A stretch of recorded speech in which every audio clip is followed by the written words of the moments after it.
நீங்க பாத்தீங்கன்னா கண்டிப்பா இப்போ நிறைய பேர் வந்து பயப்படுற ஒரே விஷயம் யாருமே முன்னெடுக்காதுதான்.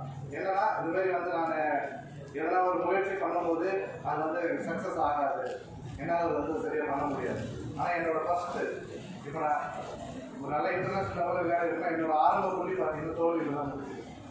ஸோ என்னால் கண்டிப்பாக அந்த டைமில் எதுவுமே பண்ண முடியல. ஸோ அந்த டைம் அகைன் நான் வந்து சரி காம்படிஷன் போயிட்டு வந்து என்ன பாச்சு அப்படின்னு கேட்டாங்க. இது மாதிரி என்னால் சரியாக பார்ட்டிசிபேட் பண்ண முடியல அப்படின்னு சொன்னேன். ஸோ அதுக்கப்புறம் தான் எனக்கு அதுக்கு முன்னாடி இருந்ததை விட அதிகமான என்கரேஜ்மெண்ட் வந்து அந்த டைமில் கிடைச்சிது. ஸ்கூலில் சரி, ஸ்கூல் மாணவர்கள், ஸ்கூல் ஆசிரியர்கள் எல்லாருமே எனக்கு சப்போர்ட் பண்ணாங்க. ஸோ அதே காம்படிஷன் தான் ஒரு வருஷம் அதுக்காக நான் ப்ரிப்பேர் பண்ணி நான் அந்த அதே சேம் காம்படிஷனில் கரெக்டாக 7th ஸ்டாண்டர்டில் நான் வந்து கோல்டு மெடல் வந்து வின் பண்ணேன். அந்த ஒரு டிஸ்ட்ரிக்ட்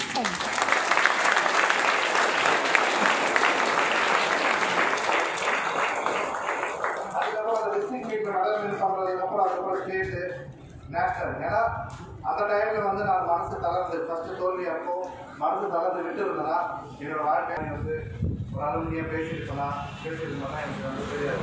ஆனால் அதுக்கப்புறம் அடுத்து நான் என்னோட பேரண்ட்ஸு, டீச்சர்ஸு எல்லாரோட சப்போர்ட் மூலயமா டிஸ்ட்ரிக்ட், ஸ்டேட் ஆச்சு, ஸ்டேட்டு நேஷனல்ஸ் ஆச்சு, நேஷனல்ஸு இன்டர்நேஷ்னல்ஸ் ஆச்சு. நான் இங்கேருந்து கரெக்டாக 12th முடிச்சுட்டு நான் வெளியே போயிட்டு என்னோட ஃபர்ஸ்ட் இன்டர்நேஷனல் வந்து நான் விளையாடுறேன். அதுதான் நம்ம தமிழ்நாட்டிலேருந்து ஒரு யங்கஸ்ட் பிளேயர் வந்து ஒரு இன்டர்நேஷ்னல் டோர்னமெண்ட்டில் பார்ட்டிசிபேட் பண்ணேன். ஸோ அது ஒரு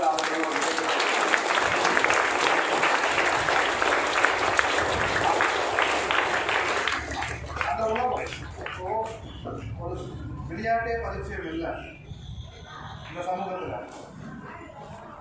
நிறைய பேர் கேட்டாங்க எப்படி ஒரு பேக்ரவுண்ட் இல்லை, அப்பா நேஷனல் லெவலில் இருக்கிறதா அந்த அளவுக்கு இப்போத்த காலத்தில் பார்த்தீங்கன்னா இப்போ நிறைய இன்டர்நேஷ்னல் பிளேயரோட அப்பா, அவங்க பேரண்ட்ஸு, அவங்க தாத்தா பார்த்தீங்கன்னா கூட நல்ல ஒரு ஸ்போர்ட்ஸ் பேக்ரவுண்ட் இருப்பாங்க. ஸோ நம்மகிட்ட இங்கே எந்த ஒரு பேக்ரவுண்டும் இல்லை. ஸோ நான் அதை வந்து கிரியேட் பண்ணணும். ஏன்னா ஒரு கட்டத்தில் நான் இந்த 12th படிச்சுட்டு பாஸ் அவுட் ஆகிறேன். பாஸ் அவுட் ஆகிட்டு நான் என்னோடய ஹையர் எஜுகேஷன் காலேஜ் போய் நான் ஜாயின் பண்ணோடனே குடும்பத்தோட வறுமை சூழ்நிலைனால எனக்கு வந்து அந்த டைமில் ஒரு நேஷனல் லெவலில் அச்சீவ்மெண்ட் பண்ணி எனக்கு வந்து சதன் ரயில்வேல நான் வந்து ஜாப் வாங்குறேன். ஸோ என்னோட 18 வயசு ஆரம்பத்திலே நான் ஒரு கவர்மெண்ட் ஜாபில் வந்து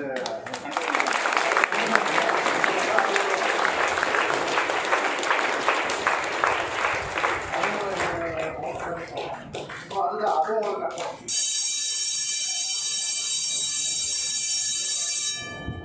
அதுவும் ஒரு கட்டம். சரி வேலையோட நிற்கக்கூடாது அப்படின்னு நான் ஒரு சின்னதாக ஒரு இன்சிடென்ட் சொல்கிறேன். எல்லாரோட மனதில்